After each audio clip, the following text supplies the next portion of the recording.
సర్వ ప్రశంసలు సకల పొగడుతలు సర్వలోకాలకు సృష్టికర్త పరమ పవిత్రుడు పరిశుద్ధుడైనటువంటి అల్లాహ్కు మాత్రమే శోభిస్తాయి.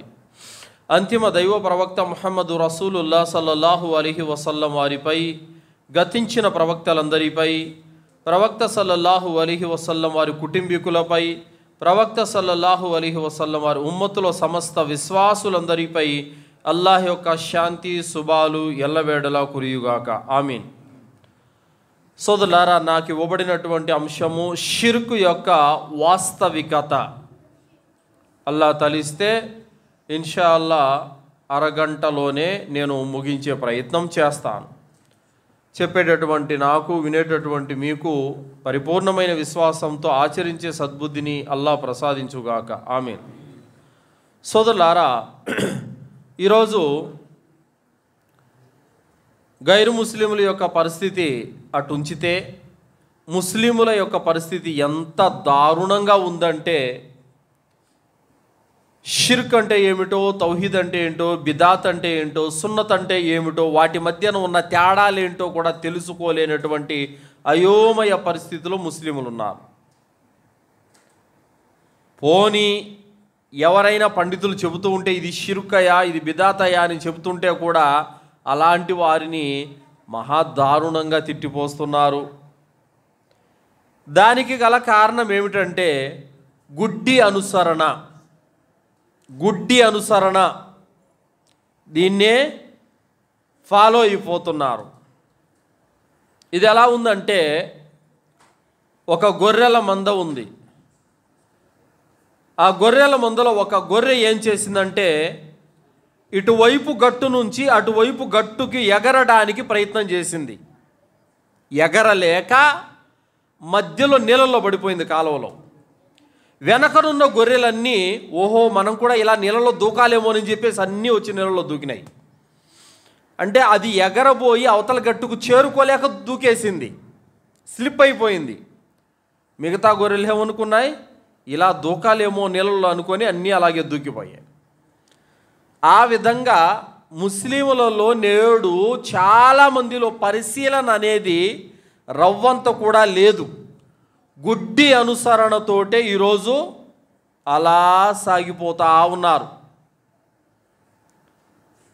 ఒక ఆయన ఇంటికి అతిథులు వస్తే మంచిగా వంటలు వండి విందిచ్చాడనమాట. అయితే వాళ్ళ ఇంట్లో ఒక పిల్లి ఉంది. అందుకోసం అదేంటంటే, ఆయన వడ్డిస్తూ ఉంటే అది మధ్యలో అటు ఇటు తిరుగుతూ ఆ భోజనంలో పడుతూ వాళ్ళ మధ్యన బాగా డిస్టర్బెన్స్గా ఉంది. అందుకోసము ఆయన ఏం చేశాడంటే, దీంతో ఎందుకు తలనొప్పి అని చెప్పి ఆ పిల్లిని ఆ గుంజకి కట్టేశాడు. వాళ్ళకు బాగా నీట్గా తినిపించిన తర్వాత మళ్ళీ ఇప్పేద్దాంలే అని చెప్పేసి. ఇది కొడుకు చూశాడు. తర్వాత కొడుకు తన హయాంలో ఇంటికి బంధువులు వస్తే మంచిగా భోజనాలు అవన్నీ వండాడు. వండిన తర్వాత వాళ్ళకు వడ్డించే ముందు ఊర్లోకి వెళ్ళాడు పిల్లి కొనడానికి. వెళ్ళాడు, అడుగుతున్నాడు పిల్లి కావాలి నాకని చెప్పేసి. పిల్లి ఎందుకయ్యా నీకు అని చెప్పి, ఏమో నాకు తెలియదు, మా నాయన ఇంటికి బంధువులు వచ్చినప్పుడు భోజనం పెట్టేటప్పుడు పిల్లిని కట్టేసి పెట్టాడు, అందుకు ఇప్పుడు నేను కూడా బంధువులకు తినిపించాలంటే పిల్లి కట్టేయాల్సిందే, లేదంటే నేను పెట్టలేను వాళ్ళకని, ఎందుకంటే మా నాయన ఇదే మాకు నేర్పాడని. సో ఇక్కడ అర్థం చేసుకోవాల్సిన విషయం ఏంటంటే, ఆయన ఏ ఉద్దేశంతో దానికి కట్టేశాడు, వీడు ఎలా అర్థం చేసుకున్నాడు. ఈరోజు ముస్లిములు కూడా ఇంతటి దారుణమైనటువంటి పరిస్థితుల్లో ఉన్నారు. సోదరులారా, చెబుతున్న మాట ఏంటంటే, ముస్లిం సమాజంలో షిర్క్ విషయంలో, బిదాతు విషయంలో ఎంత అంధకారంలో కూరుకుపోయి ఉన్నారంటే రవ్వంత పరిశీలన కూడా లేదు. ఇందులో ఏమాత్రం సత్యం ఉంది, ఏమాత్రం అసత్యం ఉంది, ఏమాత్రం వాస్తవం ఉంది, ఏమాత్రం అవాస్తవం ఉంది అన్నటువంటి పరిశీలన రవ్వంత కూడా లేదు. అందుకే అల్లాహ్ తాలా ఖురాన్ గ్రంథంలో తెలియజేస్తున్నాడు, వమా లహుం బిహి మిన్ ఇల్మ్ ఇన్ యత్తబిఊన ఇల్ల ظن వఇన్న الظن లా యుగ్ని మినల్ హక్కి షయ్యా. వారు ఉత్తుత్తి అనుమానాలను ఊహలను మాత్రమే అనుసరిస్తున్నారు. సత్యం ముందర ఈ ఊహలు పనికిరావు అని అల్లా తాలా అంటున్నాడు. సో కావున ఈరోజు ఖురాన్ వాక్యాలు ఎదుట పెట్టి మీరు దర్గాలకు వెళ్ళటము, ఈ తాయెత్తులు వేసుకోవడము, ఈ యంత్రాలు తంత్రాలు ఇవన్నీ తప్పు, ఖురాన్ గ్రంథం చెబుతోంది అని ఒకవైపు ఆధారాలు చూపించినప్పటికీ కూడా గుడ్డిగానే నమ్ముతున్నారు. ఖురాన్ సత్యాన్ని నమ్మడం లేదు, అసత్యాన్ని నమ్ముతున్నారు. ఇక్కడ వాస్తవ అవాస్తవాలను తెలుసుకోవాలి. ప్రవక్త నూహ్ అలైహిస్సలాం వారి యొక్క కాలంలో వద్దు, సువా, యగూస్, యవూక్, నస్ర్ అనేటువంటి మహాపుణ్యాత్ములు 5 మంది ఉండేవారు. వారి మరణం తర్వాత శైతాన్ ఎలా దారి తప్పించాడు? వారు చనిపోయిన తర్వాత వారి సంతానం వద్దకు వచ్చాడు. ఈ చనిపోయినటువంటి వ్యక్తులు మామూలు వ్యక్తులు కాదయో, చాలా గొప్పవాళ్ళు, వీళ్ళనిట్టే మర్చిపోతారా మీరు?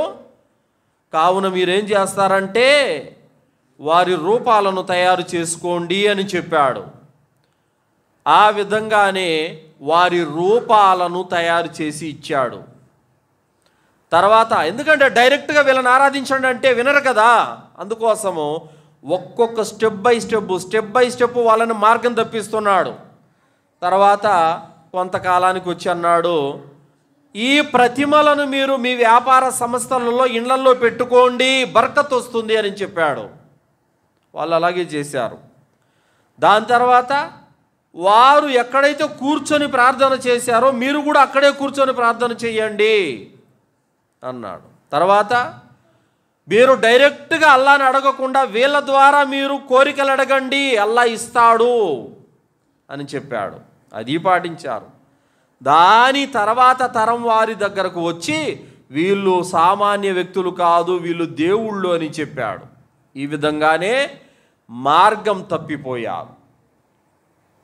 అదేవిధంగా ఈరోజు ముస్లిములు కూడా పరిస్థితి ఎలా ఉందంటే సోదరులారా, పరిశీలన అనేది లేకుండా అది చెట్ట, అది పుట్ట, అది సమాధి, లేకపోతే ఇంకొకట అన్నటువంటి ఆలోచన ఏ మాత్రం పరిశీలన లేకుండానే షిర్కు వైపునకు సునాయాసంగా వెళ్ళిపోయి స్వేచ్ఛగా చేసేస్తున్నారు, తమ పరలోకాన్ని పాడు చేసుకుంటున్నారు. సోదరులారా, దైవ ప్రవక్త ముహమ్మద్ రసూలుల్లాహ్ సల్లల్లాహు అలైహి వసల్లం వారు చెప్పారు, నేను నరకంలో ఆమీర్ బిన్ లూహై అల్ ఖుజాయిని నరకంలో చూశాను. అతను నరకంలో ఎలా ఉన్నాడంటే పొట్ట చిరిగిపోయి ఉంది, పేగులన్నీ కాళ్ళ మీద పడుతున్నాయి. ఆ పడిపోతున్న పేగులను తీసుకొని మళ్ళీ పొట్టలోకి వేసుకుంటున్నాడు, అవి జారిపోతున్నాయి. ఆ నరకంలో బగబగ మండే అగ్నిలో అతను అటు ఇటు తిరుగుతూ ఉన్నాడు, ఏడుస్తున్నాడు, పెడబొబ్బులు పెడుతున్నాడు, ఆ పేగులన్నీ లోపల వేసుకుంటున్నాడు, కింద పడిపోతున్నాయి. ఎంత దారుణంగా అతను శిక్షించబడుతున్నాడు. ఏం చేశాడు అమ్ర్ బిన్ లూహై? ఏం చేశాడంటే వ్యాపార నిమిత్తం సిరియా వెళ్ళిపోయి అక్కడ నుండి హుబల్ అనే దేవత విగ్రహాన్ని తీసుకొని వచ్చి మక్కాలో పెట్టాడు. అప్పటి వరకు ఇబ్రాహీం అలైహిస్సలాం వారి యొక్క ధర్మం మీద ఉన్నటువంటి ప్రజలు విగ్రహారాధన చేయటం మొదలుపెట్టారు. ఎవరి కారణంగా? అమ్ర్ బిన్ లూహై కారణంగా. తర్వాత ఏం చేశాడు? విగ్రహాల పేరిట జంతువులను వదిలిపెట్టే విధానాన్ని నేర్పించాడు మక్కా ప్రజలకి. విగ్రహాల పేరిట ఇప్పుడు మనకు చూస్తూ ఉంటాం, అమ్మవారి పేరిట దున్నపోతులను వదులుతారు ఇక్కడ. ఆ విధంగా విగ్రహాల పేరిట జంతు బలి ఇవ్వటం అనేది నేర్పించాడు. శైతాన్ ఊరుకుంటాడా? శైతాన్ ఏం చేశాడు? కలలో కనిపించి చెప్పాడు, నూహ్ అలైహిస్సలాం వారి కాలం నాటి విగ్రహాలు జిద్దా అనే లోయలో ఉన్నాయి, వాటిని వెలికి తీ అన్నాడు. ఇతను ఏం చేశాడు? సహచరులను వెంట పెట్టుకొని వెళ్ళి జిద్దా అనే లోయలోకి వెళ్ళి ఆ విగ్రహాలను తవ్వి తీసుకుని వచ్చి మక్కాలో పెట్టాడు. ప్రవక్త సల్లల్లాహు అలైహి వసల్లం వారు చెప్పారు, నూహ్ అలైహిస్సలాం వారి యొక్క కాలం నాటి విగ్రహాలను మక్కా ప్రజలు కూడా ఆరాధించారు అని. సో ఆ విధంగా ఆమీర్ బిన్ లూహై అల్ ఖుజాయి నరకంలో అతి భయంకరంగా శిక్షించబడ్డాడు. ఈరోజు ఎవరైతే పలానా గుట్ట మీద వెలిసింది మస్తాన్ వలీ బాబా, పలానా లోయలో వెలిసింది మౌలాలి బాబా అని చెప్పి ఈరోజు రకరకాల వ్యక్తులందరూ దర్గాలను నిర్మించేశారు. ఈ అజ్ఞానపు సైబులు ఏమనుకుంటున్నారంటే వీళ్ళంతా ఔలియాలే అనుకుంటున్నారు. వీళ్ళంతా ఔలియాలు ఎందుకైతారు? ఎలా వచ్చాయి తెలుసా? దర్గాలన్నీ ఎలా వచ్చాయి అనుకుంటున్నారు? ఎవడో వస్తాడు పొద్దున్నే వచ్చి, రాత్రి నాకు కళ్ళ కనపడింది, మా నూరు యాప్మాన్ దగ్గర మౌలాలి బాబా వెలిశాడంట, వెయ్యి ఇంకటు దర్గా. అదే అలా వచ్చిందే.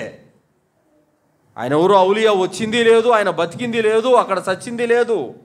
ఈ విధంగా వాళ్ళు పిచ్చి పిచ్చి కళలు కానీ వాడు చెప్పింది అలా విని ఆ విధంగా దర్గాలు కట్టేసిన అలా వచ్చినవే ఇవన్నీ. అంతే తప్ప వాస్తవానికి ఆ సమాధుల్లో ఉన్నది ఔలియాలు కాదు, ఏమీ కాదు. ఈ ధర్మజ్ఞానం లేనటువంటి అజ్ఞానులు మాట్లాడితే ఇదే మాట్లాడతారు, ఔలియాల సమాధులు అంటారు. ఇవన్నీ ఔలియాల సమాధులు. 100 సమాధులు ఉంటే 100లో 1-2 ఔలియాలు ఉండొచ్చు. 98-97 సమాధులు ఔలియాలవి కానే కాదు అసలు. అవి ఎవరెవరియో ఆ దర్గాలన్నింటిని కూడా ఔలియాలని చెప్పి ఆరాధిస్తున్నారు. పోని ఔలియాలై అయితే మాత్రం కూడా ఆరాధించవచ్చా? ఆరాధించకూడదు. కావున ఈరోజు రాత్రి నాకు కలలో కనిపించి మౌలాలి బాబా చెప్పాడు, అందుకు నేను దర్గా కడుతున్నాను.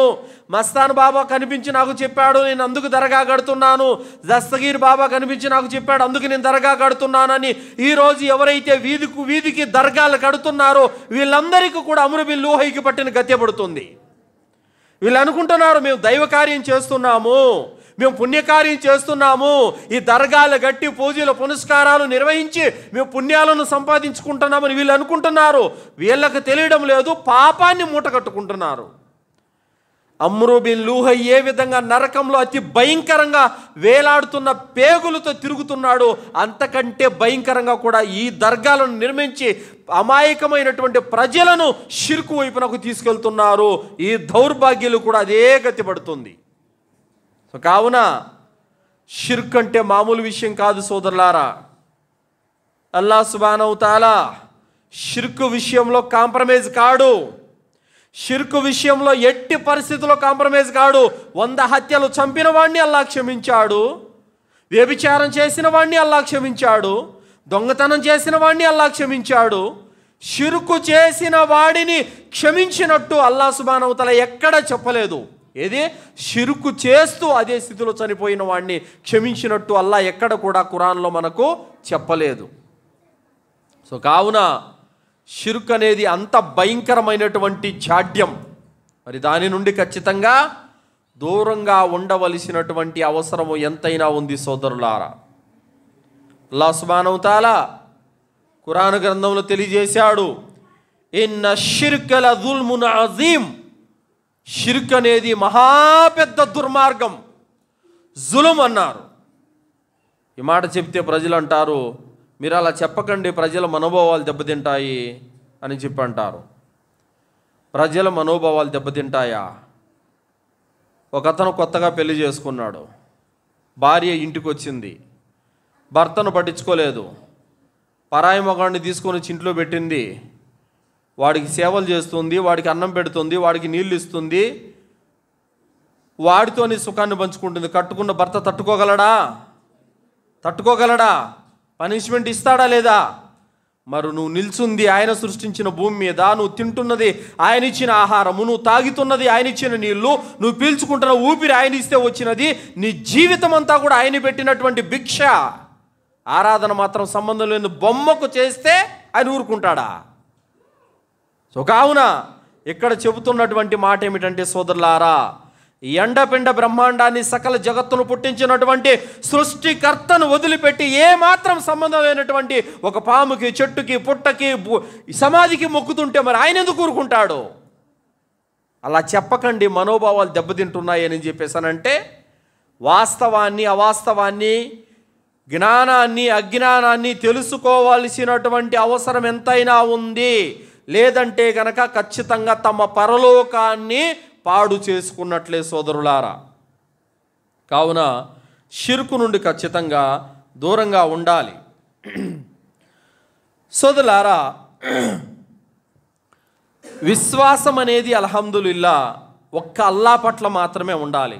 కానీ ఏ ఎండక గొడుగు పట్టినట్లు, బట్టలు మార్చినట్లు, చెప్పులు మార్చినట్టు దైవాన్ని మారిస్తే అది విశ్వాసం కాదు సోదరులారా. చాలామంది ముస్లింలలో ఈరోజు ఇదే అజ్ఞానం. 5 పూట్ల నమాజ్ చేసేవాడే, రంజాన్లో రోజాలు పెట్టేవాడే, 5 లక్షలు 6 లక్షలు పెట్టి హజ్జు చేసి వచ్చినానంటాడు. తమ పిల్లోడికి 3 రోజులు జ్వరం తగ్గకపోతే 4వ రోజు ఇంకా దర్గా చుట్టూ తిరుగుతుంటాడు. అక్కడ మెడ నిండా తాయెత్తులు ఉంటాయి. ఏంటి ఈ అజ్ఞానము? విశ్వాసం మీద నిలకడలేదు, విశ్వాసం మీద స్థిరత్వం అనేది లేదు. అలాంటి విశ్వాసాన్ని అల్లాహ్ సుబ్హానహు తఆలా ఏమాత్రం కూడా కబూల్ చెయ్యడు. సుమయ్య రదియల్లాహు తఆలా అన్హా, ఈమెను ఎంతగా ఖురైషీలు హింసించారు, ఎంతగా ఈమెను బాధ పెట్టారు. చావడానికైనా సిద్ధపడిందే తప్ప షిర్కు చేయడానికి ఈమె కొద్దిగా అయినా కాంప్రమైజ్ అయ్యిందా? కాలేదు. ఎందుకు కాలేదు? తెలుసు, మేము గనక షిర్కుకు పాల్పడితే శాశ్వతమైనటువంటి నరకం అన్న విషయం మాకు తెలుసు. అందుకోసమే ఆమె కొడుకు, ఆమె భర్త అందరూ అల్లాహ్ మార్గంలో షహీద్ అయిపోయారు. సో కాబట్టి చెబుతున్న మాట ఏమిటంటే సోదరులారా, షిర్కు యొక్క తీవ్రతను గుర్తించాలి, తౌహీద్పై స్థిరంగా నిలబడాలి. అలాగే జునైరా రదియల్లాహు అన్హా, ఈమె కూడా ఒక బానిసగా ఉండేది. ఈమె ఇస్లాం స్వీకరించిందన్నటువంటి విషయాన్ని తెలుసుకొని అబూజహల్ కుమారుడు ఇంకా చాలామంది ముష్రికులు అతి భయంకరంగా కొట్టారేమని. ఎలా కొట్టారంటే, మండే ఎండలో పరుండు పెట్టేసి ఆమెకు నీళ్ళు ఇవ్వలేదు, ఆహారం ఇవ్వలేదు. ఆ విధంగా ఎండకు, ఆ సూర్యుడు తాపానికి తట్టుకోలేక కంటి చూపు కోల్పోయింది ఆమె. అబూజహల్ అన్నాడు, మా దేవి దేవతలు నీ చూపును పోగొట్టారన్నాడు. ఏం కాదు, అల్లాహ్ సుబ్హానహు తఆలా నా చూపు నాకు తిరిగిస్తాడని చెప్పేసి అనింది ఆమె. తర్వాత కొద్ది రోజులకే ఆమె చూపు ఆమెకు తిరిగి వచ్చింది. అల్హమ్దులిల్లా. చెబుతున్న మాట ఏమిటంటే, సహాబీల జీవితాలలో ఎన్నో త్యాగాలు. ఒక్క మాట పలికితే చాలు వాళ్ళు వదిలిపెట్టేస్తారు. ఆ ఒక్క మాటతో మేము మా పరలోకం నాశనం అయిపోతుందని చావడానికి సిద్ధపడ్డారే తప్ప షిర్కు వైపునకు వెళ్ళటానికి వారు రవ్వంత కూడా సాహసం చేయలేదు. అందుకోసమే ప్రవక్త ముహమ్మద్ సల్లల్లాహు అలైహి వసల్లం వారి వద్దకు ప్రతిపాదన తీసుకుని వచ్చారు మక్కా ముష్రిక్కులు. ఓ ముహమ్మద్, నీకేం కావాలి? అరేబియా సామ్రాజ్యంలో నిన్ను రాజుగా చేస్తాం, మా అధికారిగా ఎన్నుకుంటాం, రాజ్యాన్ని ఏలో, లేదా ఈ అరేబియా ప్రాంతంలో నీకు ఎవరిని కోరుకుంటావో చెప్పు, అందగత్తెని తీసుకొని వచ్చి నీకు పెళ్లి చేస్తాం, లేదంటే నీకేమైనా ఆస్తులు కావాలా చెప్పు, ఎన్ని కాబడితే అన్ని కట్టబెడతాం, కానీ ఈ పని మాత్రం నువ్వు మానుకు అని చెప్పారు. ఆయన ఏమన్నారు, బాబాయ్ మీరు కుడి చేతిలో సూర్యుని, ఎడమ చేతిలో చంద్రుణ్ణి తీసుకొని వచ్చినా కూడా నేను ఈ సందేశ కార్యక్రమాన్ని ఆపేది లేదని చెప్పారు. ఏం చెప్పారు ఆయన? సూర్యుడిని చంద్రుణ్ణి. సూర్యుడు చంద్రుడు అంటే ఏమైనా బాల్లా? ఎంత పెద్ద మాట చెప్పారు ప్రవక్త ముహమ్మద్ సల్లల్లాహు అలైహి వసల్లం వారు. ఒకవేళ తీసుకొని వచ్చినా కూడా నేను ఆపనన్నారు. అంటే మీరు తీసుకురాలేరు, సూర్యుడిని చంద్రుడిని తీసుకురావడం వాళ్ళ వల్ల వద్దా? కాదు, ఒకవేళ తీసుకొని వచ్చినా కూడా నేను ఆపనన్నారు.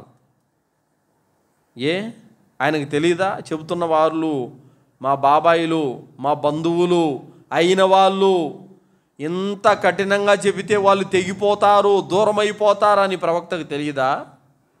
బంధాలను, బంధుత్వాలను వదులుకోవడానికనే సిద్ధపడ్డారే తప్ప షిర్కు విషయంలో కాంప్రమైజ్ కాలేదు.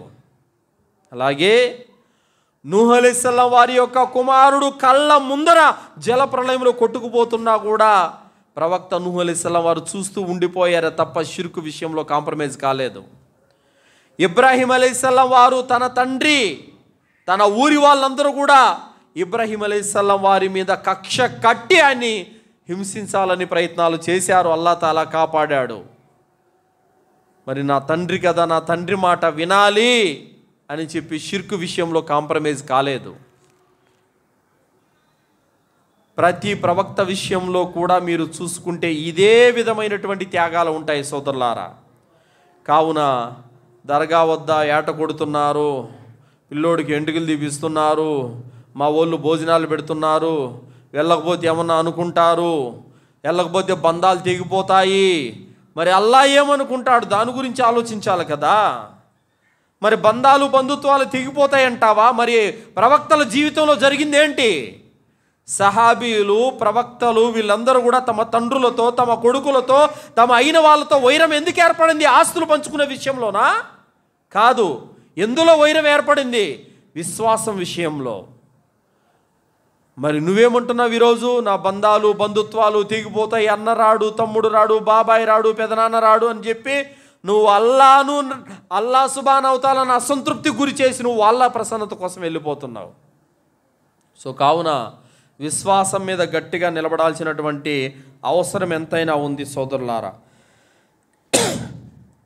సోదరులారా, ఆనాటి యొక్క స్త్రీలలో కూడా తౌహీద్ అనేది నిండుగా ఉండేది సోదరులారా. అందుకోసమే మీరు చూడండి, సహాబీల యొక్క జీవితాల్లో కూడా, ప్రవక్తల భార్యల జీవితాల్లో కూడా విశ్వాసం కోసం త్యాగం చేసినటువంటి ఎందరో ఉన్నారు సోదరులారా.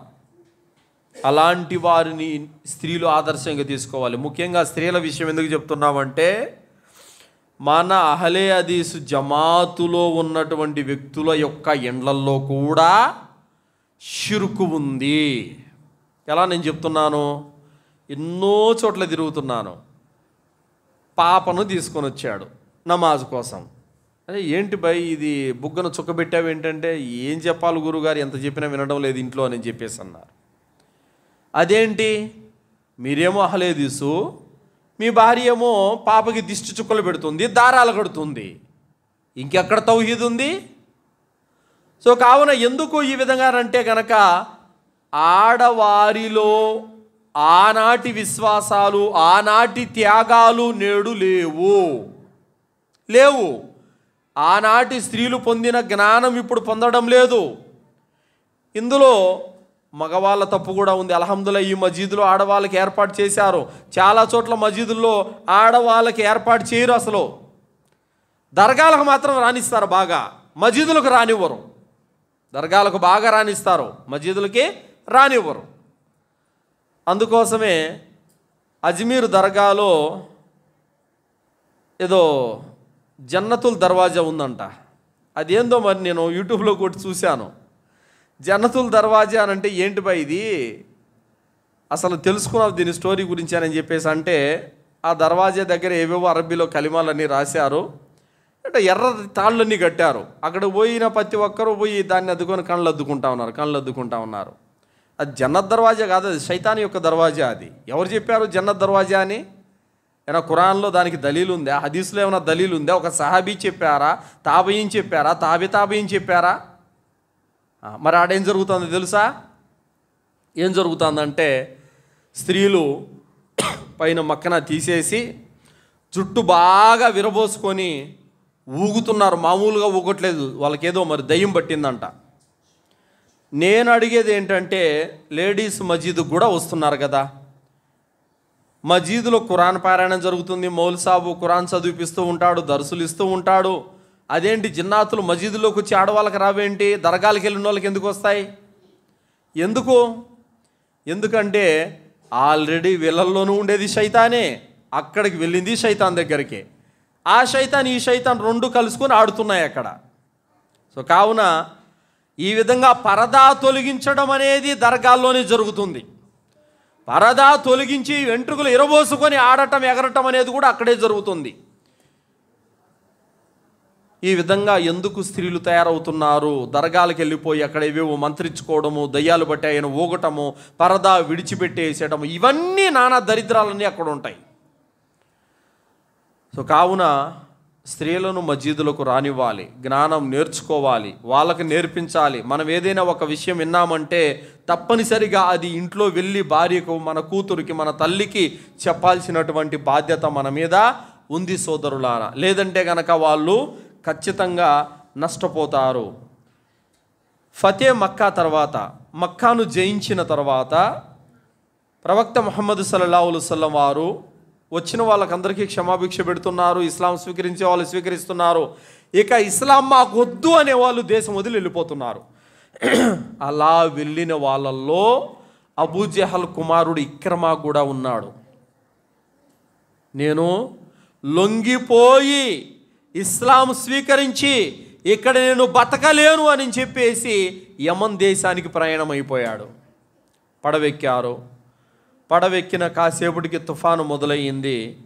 అతి భయంకరంగా ఊగిపోతుంది. ఆ పడవ నడిపే వ్యక్తి అన్నాడు, మీరు ఇప్పుడు కిందున్న దేవుళ్లను నమ్ముకొని లాభం లేదు, పైనున్న అల్లాను మాత్రమే నమ్ముకోండి, ఆయనే కాపాడాలి అన్నాడు. ఇక్రమ అన్నాడు, ఏమన్నావు నువ్వు? పైనున్న దేవుడు కాపాడాలా? మరి మా చిన్నాన్న కొడుకు చెప్తుంది ఇదే విషయమే కదా, పైనున్న దేవుడినే నమ్ముకోమని చెప్తున్నాడు ఆయన. అయితే ఆయన చెప్పేదే కరెక్ట్ అన్నమాట, కింద దేవుళ్ళు పనికిరారన్నమాట. అప్పుడు సంకల్పం చేసుకున్నాడు, నేను గనక సవ్యంగా బ్రతికితే ఆయన ధర్మాన్ని నేను విశ్వసిస్తానని సంకల్పం చేసుకున్నాడు. అల్హమ్దులిల్లా బతికాడు, యమన్ దేశం వెళ్ళిపోయాడు. అలా ఉంది. ఆయన భార్య ఉమ్మే హకీం అల్ హారిస్, ఈమె ప్రవక్త ముహమ్మద్ సల్లల్లాహు అలైహి వసల్లం దగ్గర ముందే ఇస్లాం స్వీకరించింది. వెళ్ళి అల్లా యొక్క ప్రవక్త, నా భర్త కోసం దువా చేయండి, మీ అనుమతి కోరుతున్నాను, మీరు ఆయనకు ఆశ్రయం కల్పించండి, భయపడి వెళ్ళిపోయాడు, దేశం విడిచి పారిపోయాడు, మీరు కనుక అనుమతి ఇస్తే నేను నా భర్తను మీ వద్దకు తీసుకొని వస్తాను, అతనికి ఇస్లాం స్వీకరింప చేయండి అనగానే అప్పుడు ప్రవక్త ముహమ్మద్ సల్లల్లాహు అలైహి వసల్లం వారు ఆమెకు హామీ ఇచ్చారు, నీ భర్తను తీసుకురానని చెప్పి. ఉమ్మే హకీం రదియల్లాహు అన్హా బయలుదేరింది, వెళ్ళిపోయింది. తన భర్త ఆచూకీ కోసం తెలుసుకొని భర్తను తీసుకొని వస్తుంది. ఆ తిరుగు ప్రయాణంలో సియర్ ఆలం నుబులా అనే కితాబులో ఈ వృత్తాంతం ఉంది. ఆ వచ్చే ప్రయాణంలో తన భార్యతో సంభోగం కోసం అడిగారు ఇక్రమ. ఆమన్నది, ఇప్పుడు నువ్వు ముష్రిక్వి, నేను ముస్లింని, ఇప్పుడు నాకు నువ్వు హలాల్ కాదు, నువ్వు ఇస్లాం స్వీకరించిన తర్వాతే నన్ను తగలగలవని చెప్పి భర్తను దూరం పెట్టింది. అల్హమ్దులిల్లా, ఎంతటి జ్ఞానం, ఎంతటి జ్ఞానం చూడండి స్త్రీలకు. అల్హమ్దులిల్లా, ఆ మాట ప్రకారమే తీసుకుని వచ్చింది, ఇస్లాం కుబుల్ చేయించింది, తన భర్తను మార్చుకునింది. అల్హమ్దులిల్లా. మరి ఈరోజు ఎంతమంది స్త్రీలు ఈరోజు భర్త నమాజుకు లేకపోతే నమాజుకు లేపి పంపే స్త్రీలు ఉన్నారు, ఒకసారి ఆలోచించండి. పొద్దున్నే లేచినప్పటి నుంచి తన పిల్లోడికి 7 గంటలకే లేపి చక్కగా వేడినీళ్ళతో స్నానం చేయించి బట్టలు ఇస్త్రీ చేసి క్యారీ వండి వాడికి తలదువ్వి పౌడర్ అద్ది బ్యాగు సర్ది బాగా తినిపించి క్యారీ కట్టి స్కూలుకు పంపిస్తూ ఉంది. ప్రాపంచిక విద్య కోసం తీసుకునే శ్రద్ధ పరలోకం గురించి, తమ బిడ్డల గురించి ఎందుకు ఆలోచించట్లేదు? స్కూలుకు వెళ్ళకపోతే వాడు ప్రపంచంలో కేవలం రొంతే నష్టపోతాడు, వాడు నమాజుకి వెళ్ళకపోతే పరలోకం కోల్పోతాడు. మరి ఈ విషయంలో జాగ్రత్త వహించే నువ్వు పరలోకం విషయంలో ఎందుకు జాగ్రత్త వహించడం లేదు? కావున స్త్రీలలో జ్ఞానం అనేది అడుగంటిపోయింది. నేను ఒక మెడికల్ షాపులో టాబ్లెట్స్ తీసుకుంటున్నాను. ఒక ఆమె వచ్చి ఏదో నన్ను అడగబోయింది. నాకు అర్థం కాలేదు, నాకు ఉర్దూ రాదమ్మా అని చెప్పాను. ఆమె చూస్తే చేతి వేళ్లకు నేలు పాలిసి పెట్టుకొని ఉండాలి. ఆమె ఏమంటుంది, మా భాష మీకు రాదా అని అంటుంది. మీ భాష ఏంటమ్మా, తెలుగు కూడా మీ భాషేనో, ఇదేం పరాయోల భాష ఏం కాదు అది. ఈ భూమండలం మీద ఎన్ని వేల భాషలు ఉన్నాయి, ఇవన్నీ అల్లా పుట్టించినవే, ఉర్దూ మాత్రమే మాదని చెప్పేసి మీరు ముద్ర వేసుకొని ఉన్నారు. అసలు మీకు ఇస్లాం అంటే ఏంటో తెలుసా అని అన్నాను. అదేంటి మాకు ఎందుకు తెలుసు, మేము ముస్లింలు అనింది. మరి ముస్లిం అయితే నువ్వు ఏళ్ళకి అది నేల్ పాలిసి పెట్టుకున్నావు కదా తల్లి, ఆ నేల్ పాలిసి పెట్టుకొని ఉజు ఎలా అవుద్ది, ఉజు కాకపోతే నమాజ్ ఎలా అవుద్ది అని అంటే, మేము శుక్రవారం మాత్రమే మౌలా తట్టుకు పోతామని చెప్పింది ఆమె. ఓరని అంటే శుక్రవారం మాత్రం, అది కూడా మసీద్ కాదంట, మౌలా తట్టుకు వెళ్ళిపోతారంట. అర్థమైందా? ఈ విధంగా నేనేమనుకున్నాను, చక్కగా బురకా వేసుకోవడం మహాతల్లి, ఆమెకు ధర్మం అంతా తెలుసు అనుకున్నా. నేను చూస్తే తీరా మరా అది అలా వేషధారణ మాత్రమే మిగిలిపోయింది ఈరోజు ముస్లిం స్త్రీలలో చాలామందిలో. అందరూ కాదు, కొందరు తౌహీద్ మీద ఉండారు అల్హమ్దులిల్లా. ఎక్కువ శాతం మంది పచ్చి అజ్ఞానులుగానే ఉన్నారు. కావున వీళ్ళు ఎలాంటి వారంటే, జబ్బులు వచ్చినప్పుడు షిర్కు వైపునకు తొందరగా వెళ్ళిపోయే వాళ్ళు వీళ్ళు. జబ్బులు వచ్చినప్పుడు ఎలాగైనా తగ్గాలి. అది పెంట కానీ పేడ కానీ ఏదైనా కానీ జబ్బు తగ్గాలంతే మాకు. అది పరిశుద్ధమైందా, అది హలాలా, అది మాకు సమ్మతమా కాదా, ఇదంతా మాకు అనవసరం. అది ఏ బురదైనా పర్వాలేదు, మాకు జబ్బు తగ్గాలంతే. దేవుడు కాదా, ఇది సున్నత కాదా, ఇదంతా మాకు అనవసరం. నువ్వు నానా చెత్తగట్టు, మాకేం ఇబ్బంది లేదు, జబ్బు తగ్గితే చాలు. ఎందుకండి ఈ విశ్వాసం? దేనికండి ఇది? కాబట్టి ఈ విధంగా అజ్ఞానంలో చాలా దౌర్భాగ్యమైనటువంటి పరిస్థితుల్లో ఉన్నారు. చూడండి, మొన్న రిలీజ్ అయింది ఒక సినిమా, కాంతారా సినిమా రిలీజ్ అయింది. ఈరోజు నేను ఆ న్యూస్ చదివి అస్సలు నాకు ఎంత ఆశ్చర్యం వేసిందంటే, సినిమా హాల్లో 3 స్త్రీలను పట్టడం కష్టమైపోయింది. సినిమా హాల్ అంతా వాళ్ళు మొత్తం ఎంటుకలు ఎరబోసుకొని దయ్యం వచ్చిందని ఓను ఊగుతున్నారంట. షో ఆపేశారు తట్టుకోలేక. అర్థమైందా? ఆ సినిమాలను చూసి వీళ్ళకు దయ్యం వచ్చేసిందంట. గుంటకల్లో ఇలాగే టేబుల్ వేసుకొని మేము పాంప్లెట్స్ పంచుతున్నాం. ఇంత పెద్ద బొట్టు పెట్టుకొని ఒక ఆయన వచ్చి కూర్చున్నాడు మా దగ్గర.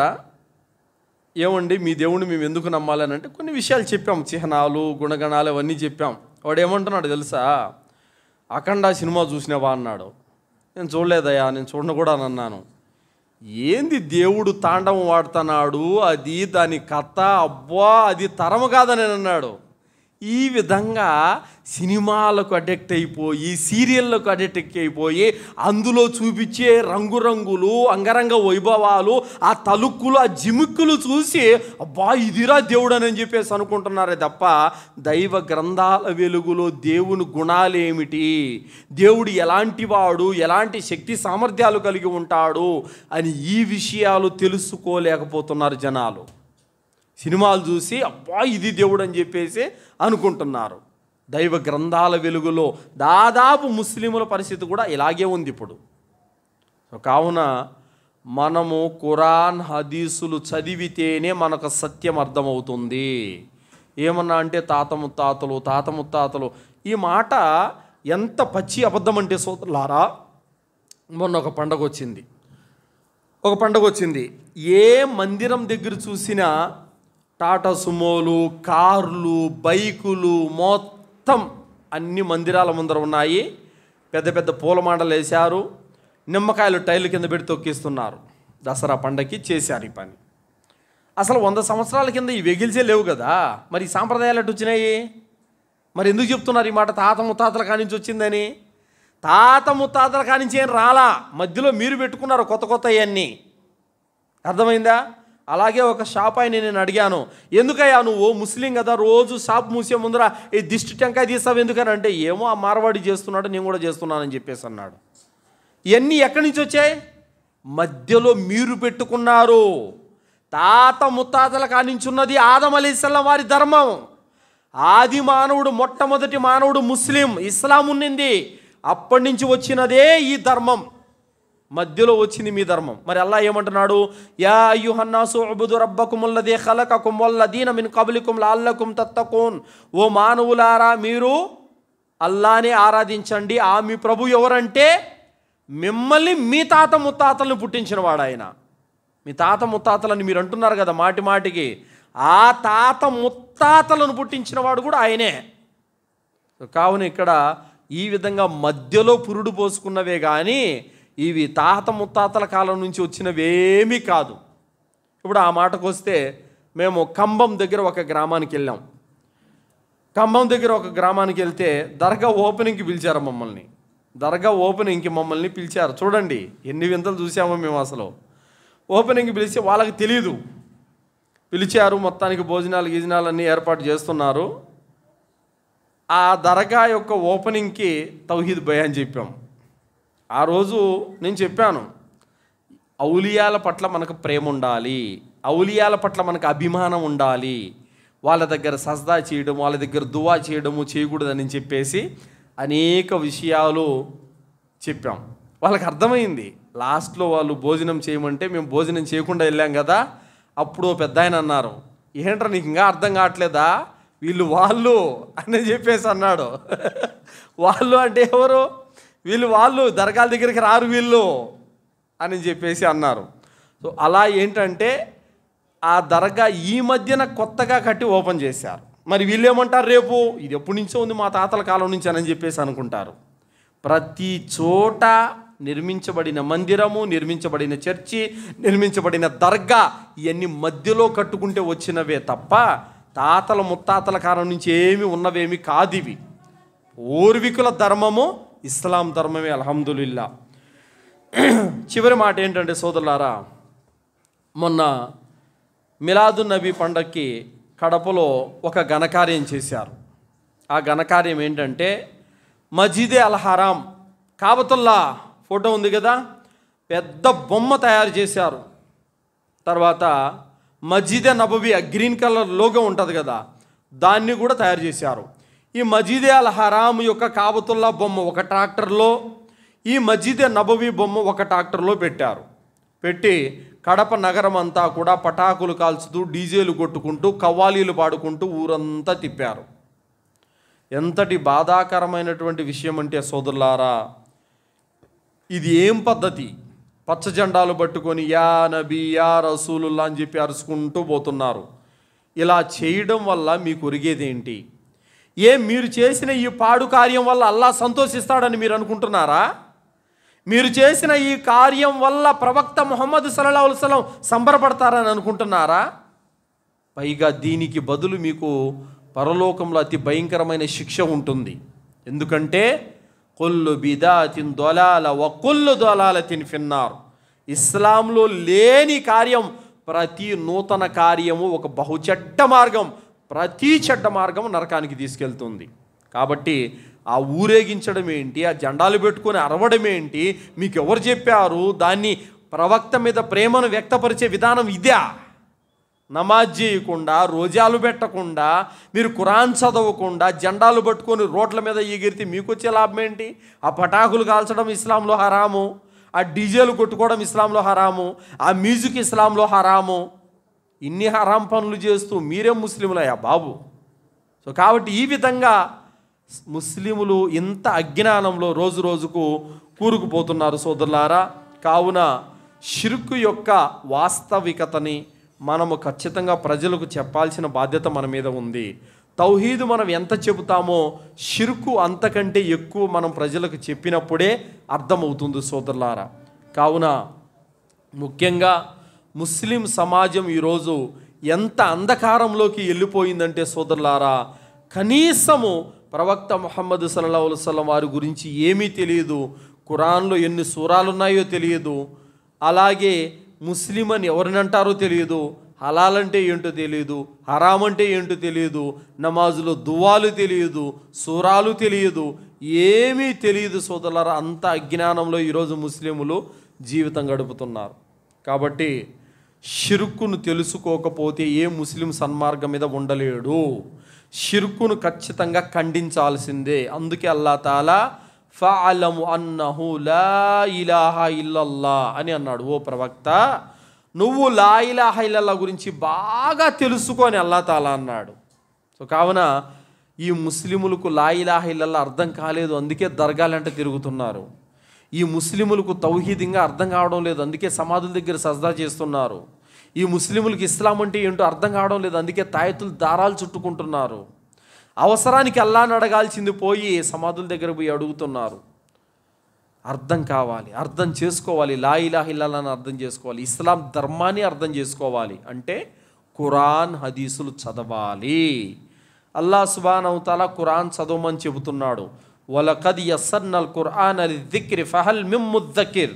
ఈ ఖురాన్ గ్రంథాన్ని మేము అవతరింపచేశాము, దీన్ని సులభతరం చేశాము, మీరు చదవండి చదవండి అని అల్లాహ్ తాలా తెలియజేస్తున్నాడు. కానీ వీళ్ళు చదవడం లేదు. కాబట్టి ఖురాన్ గ్రంథాన్ని చదవని వాడు షిర్కుని ఎలా తెలుసుకుంటాడు? ఖురాన్ గ్రంథాన్ని చదవని వాడు తౌహీద్ని ఎలా తెలుసుకుంటాడు? అందుకే అల్లాహ్ తాలా అంటున్నాడు, షిర్క్ అనేది అతి భయంకరమైనటువంటి జాడ్యము, దీని జోలికి పోయిన వాడు బ్రతికి బట్ట కట్టలేడు, దీని జోలికి పోయిన వాడు నరకం నుండి బయటికి రాలేడు. వమన్ యుష్రిక్ బిల్లాహి ఫఖద్ హర్రమల్లాహు అలైహిల్ జన్న వమఅవాహున్ నార్ వమా లిజ్జాలిమీన మిన్ అన్సార్. ఎవరైతే అల్లాహతో ఇతరులను సాటి కల్పించారో అలాంటి వారి కోసం అల్లా తాలా హర్రమల్లాహు అలీహిల్ జన్నత్తును హరాం చేశాడు. వాళ్ళు జన్నత్తులోకి వెళ్ళరు. వమఅవాహున్నార్, అలాంటి వారు నరకంలో ప్రవేశిస్తారు. వమాలిజ్జాలిమీన మిన్ అన్సార్, అలాంటి వారిని కాపాడేవాడు ఎవ్వడు లేడు అని అల్లా తాలా తెలియజేశాడు. అల్లా తాలా తర్వాత ఏమంటున్నాడు? వలవశ్రికుల హబిత అన్హుం మా కాను యఅమలూన్, మరియు వారు చేసుకున్న కర్మలన్నీ కూడా నాశనం అయిపోతాయి. లైన్ అష్రక్త లయహ్బతన్న అమలుక వల తకూనన మినల్ ఖాసిరీన్, మరియు వారు చేసుకున్న కర్మలన్నీ కూడా నాశనం అయిపోతాయి ఎవరైతే బహుదైవారాధనకు పాల్పడ్డారో, మరియు వారు ఘోరంగా నష్టపోతారని అల్లా తాలా తెలియజేశాడు. సో కావున చాలామంది నాతో చెప్పారు, మేము హజ్ చేసి వచ్చినాం హజ్రత్ ఫ్యామిలీతో అని చెప్పేసాను అంటారు. ఏం లాభము? ఏమి లాభం లేదు. ఆడ హజ్జు చేస్తేవి మెడ నిండా తాయితులు కట్టుకుంటూ దర్గా చుట్టూ తిరుగుతీవి, లాభం ఏముంది? ఏమి లాభం లేదు. నువ్వు అలా 100 సార్లు హజ్జు చేసినా లాభం లేదు కదా. ఈ విధంగా ముస్లిములు మేము నెలంతా ఉపవాసం ఉన్నాము, రంజాన్ నెలంతా మేము హజ్జు చేసి వచ్చాము, ఉమరా చేసి వచ్చాము, బక్రీద్ కుర్బానీ ఇచ్చాము, అన్నీ మొత్తం అమలు పుణ్యకార్యాలన్నీ బూడిదలు పోసిన పన్నీర్ లాంటిదే. రవ్వంత పుణ్యం కూడా వాటికి రాదు. కావున అల్లదీన ఆమను వలం యల్బిసు ఈమానహుం బిదుల్మిన్ ఉలైక లహుముల్ అమ్ను వహుం ముహ్తదూన్, ఎవరైతే విశ్వసించిన తర్వాత తమ విశ్వాసాన్ని షిర్కుతో కలగాపులగం చేయకుండా సురక్షితంగా తమ విశ్వాసాన్ని కాపాడుకుంటారో అలాంటి వారికి అమన్, శాంతి ఉంది. వహుం ముహ్తదూన్, అలాంటి వారి సాఫల్యం పొందేవారు, సన్మార్గాన ఉన్నవారని అల్లాహ్ సుబ్హానహు వ తఆలా తెలియజేశాడు. కావున షిర్కు జోలికి వెళితే గనక ఇహ పరలోకాలు నాశనమైపోతాయి, శాశ్వతమైనటువంటి నరకంలోకి ప్రవేశిస్తాము, అక్కడ నుండి బయటికి రావటం అన్నది అసంభవము. కాబట్టి షిర్కు జోలికి వెళ్ళకూడదు సోదరులారా. ఈ ముస్లింలు అరే దర్గాలకు వెళ్ళడం షిర్కు కాదు భయ్ అని చెప్పేసి అని అన్నారు. అరే మీరు సజ్దా అనేది ఏంటి? ఆరాధన కాదా ఇది? ఇది ఎవరికి చేయాలి? ఒక్క అల్లాహకు మాత్రమే చేయాలి. సూర్య చంద్రులకు సజ్దా చేసినా అల్లా ఒప్పుకోవడం లేదు. మరి సూర్య చంద్రులకు చేయకూడదు, సమాధికి చేయొచ్చా అంటే సూర్యచంద్రులకు హరామైంది, సమాధికి హలాలైందా? లేదు కదా. కాబట్టి సజ్దా అనేది ఆరాధన, రుకు అనేది ఆరాధన, దువా అనేది ఆరాధన, తవాఫ్ అనేది ఆరాధన. వీళ్ళేం చేస్తున్నారు? నిద్రలేసినట్టు సమాధుల చుట్టూ తవాఫ్ చేస్తారు, సమాధుల దగ్గర సజ్దాలు చేస్తారు, సమాధుల దగ్గర దువాలు చేస్తారు, అగరబత్తులు తిప్పుతూ ఉంటారు. అక్కడ నిద్రలేసినాంటి నానా షిర్కు పనులని చేస్తూ దర్గాల దగ్గర జరిగేది షిర్కు కాదు అని అంటే ఇది ఎలాంటి తమాషా మాట ఇది? కావున ముస్లిములు మారాలి, జ్ఞానం తెలుసుకోవాలి, షిర్కు తౌహీద్ అంటే ఏందో తెలుసుకోవాలి, సున్నతు బిదాత్ అంటే ఏందో తెలుసుకోవాలి. అప్పుడే తమ పరలోకం అనేది బాగుపడుతుంది. సోదరులారా, అల్లాహ్ సుబ్హానహు వ తఆలాతో నేను దువా చేస్తూ ముగిస్తున్నాను. విన్నటువంటి విషయాలపైన విశ్వసించి ఆచరణ చేసే సద్బుద్ధిని అల్లాహ్ మనందరికీ ప్రసాదించుగాక. అల్లాహ్ సుబ్హానహు వ తఆలా మనందరికీ కూడా షిర్కు మరియు తౌహీద్ మరియు బిదాత్ మరియు సున్నతు యొక్క జ్ఞానాన్ని ప్రసాదించుగాక. వాటి మధ్యన తేడాలు తెలుసుకొని ఆచరించే సద్బుద్ధిని అల్లాహ్ మనందరికీ ప్రసాదించుగాక. తెలుసుకున్న విషయాలను 10 మందికి తెలియజేసే భాగ్యాన్ని అల్లాహ్ మనందరికీ ప్రసాదించుగాక. ఖురాన్ హదీసు వెలుగులో జీవితం గడిపే భాగ్యాన్ని ప్రసాదించుగాక. అల్లాహ్ మనల్ని షిర్కు నుండి, కుఫర్ నుండి, బిదాత్ నుండి, శైతాన్ యొక్క కీడుల నుండి, మహమ్మారి యొక్క రోగాల నుండి అల్లాహ్ మనల్ని కాపాడుగాక. అల్లాహ్ సుబ్హానహు వ తఆలా మనల్ని కబర్ శిక్ష నుండి రక్షించుగాక. అల్లాహ్ మనల్ని జహన్నం నుండి కాపాడుగాక. అల్లాహ్ సుబ్హానహు వ తఆలా మనకి జన్నతులో ఉన్నతమైన దర్జాలను ప్రసాదించుగాక. ఆమీన్. వాఖిరు దావానా అనిల్ హమ్దులిల్లాహి రబ్బిల్ ఆలమీన్. అస్సలాము అలైకుం వరహ్మతుల్లాహి వబరకాతుహు.